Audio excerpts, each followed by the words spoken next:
Okay, we were kind of cut off at the end of the last video. I was talking about standing waves, and so a standing wave again is a wave that doesn't really appear to move down the length of the medium. For example, here with this first example, we have a rope connected at its end. We're moving it up down at the other, and the rope just moves up and down and up and down. And really, we just see this one curve in the rope that is moving up and down. So these points of the wave where we don't see any motion, where it appears to be at a fixed point, is called a node. And the other point of the wave that is traveling up and down and up and down and up and down, that's the antinode.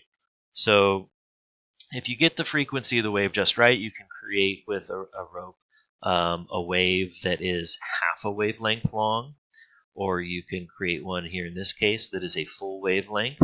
This one goes up and down and back up to the zero starting point. So this is one wavelength here, one lambda. And so here we have 1, 2, 3 nodes and 1, 2 antinodes.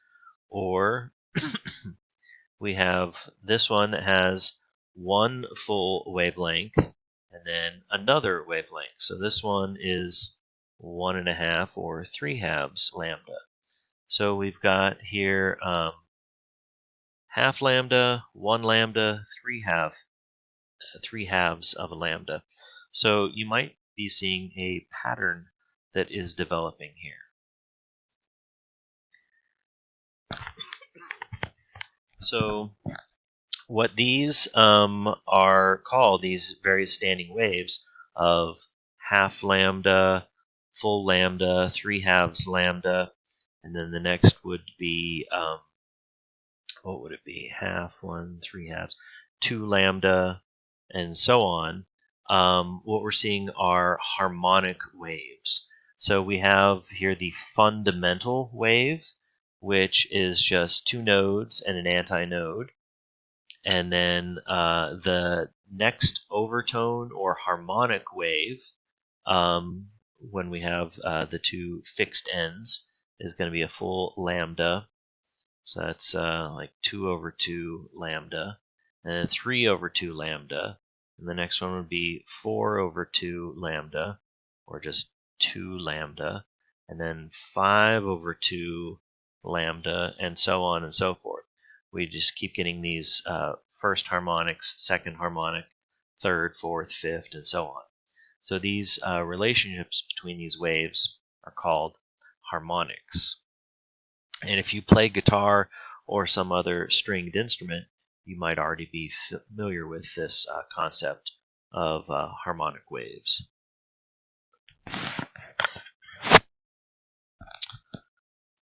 So here, this is just mathematically showing the formula that we were talking about, where we had half lambda, 1 lambda, 3/2 lambda, 2 lambda, and so on. What we're seeing here is we're seeing n, where n is just a number 1, 2, 3, 4, and so on, multiplied by our lambda, giving us the various wavelengths here. So, so the wavelength is, I guess actually the way I should say it is, it's 2L divided by n. So if this is the length L, for our first fundamental harmonic, the full wavelength would come out to here. So the wavelength is going to be 2L. So for the first one, where n is equal to 1, it would be 2L/1, or just 2L. That's the wavelength, 2 times L. For the second harmonic, it would be 2L/2, because n is now 2. And 2 divided by 2 is 1, so it's just L. So the wavelength here is just equal to L. And then the next one would be the wavelength is this length right here, and that's 2/3 L. So the relationship between the wavelength lambda, L, the length of our rope, and N, the number of which harmonic we're talking about, is expressed in this formula right here. Wavelength equals 2L over N. Now, if we wanted to know the frequency of any of these waves, the frequency is equal to, the wavelength is equal to velocity divided by frequency. And so frequency is equal to the velocity divided by the wavelength. So if we plug in our relationship of what lambda equals into this equation, that's how we get this formula right here. So you put an NV over 2L. And that can be shortened to just N times frequency. Okay, so the frequency of the fundamental would just be F. The frequency of the second harmonic would be 2F. The frequency of the third harmonic would be 3F, and so on.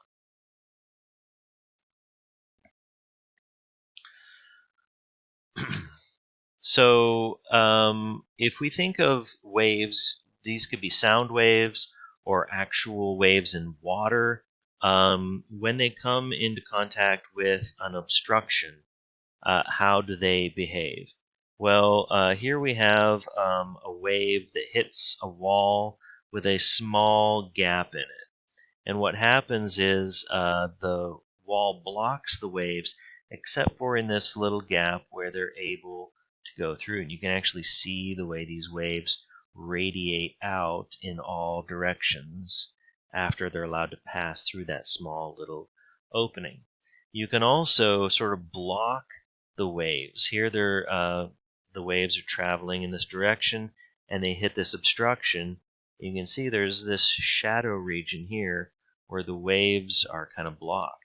They eventually fill back in, and if you can kind of see, there's still a little bit of disruption there, but eventually, if we got far enough away from that obstruction, these waves would just kind of straighten themselves back out again.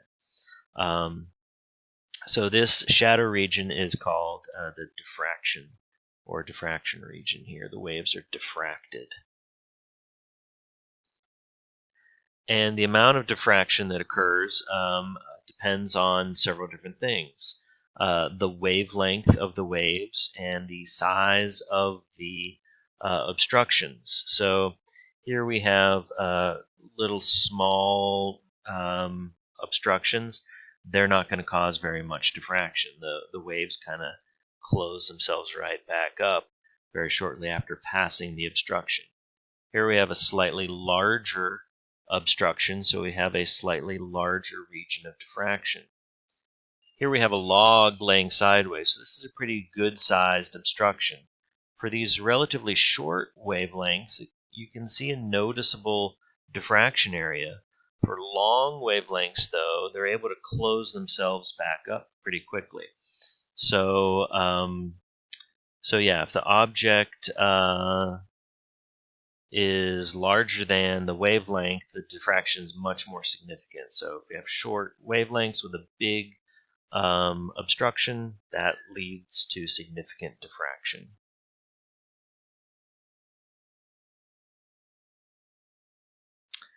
Here again, this is just the way we can represent waves graphically. It's a sine or cosine wave. The distance between the peaks is the wavelength, lambda. The height of the curve is the amplitude.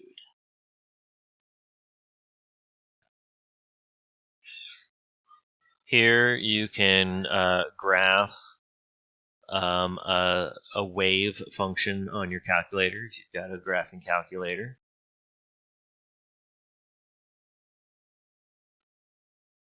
And it looks like that finally brings us to the end of this slideshow. So please make use of the discussion board if you're struggling with any of these concepts. That's the best way for us to all interact. That way, when I post an answer, everyone can see it, and you guys can get onto the discussion board and answer each other questions as well. So I've been checking the classes online on Blackboard with a pretty high degree of regularity. So I can't guarantee that if you post a question at midnight, I'll get right on it. I might be asleep by then, but still, I've subscribed to the discussion board, so any posts to the discussion board should go straight to my email, and I'll be checking that frequently. So stay on top of things, and good luck. We'll get through this all, and hopefully I'll see you all back in class soon.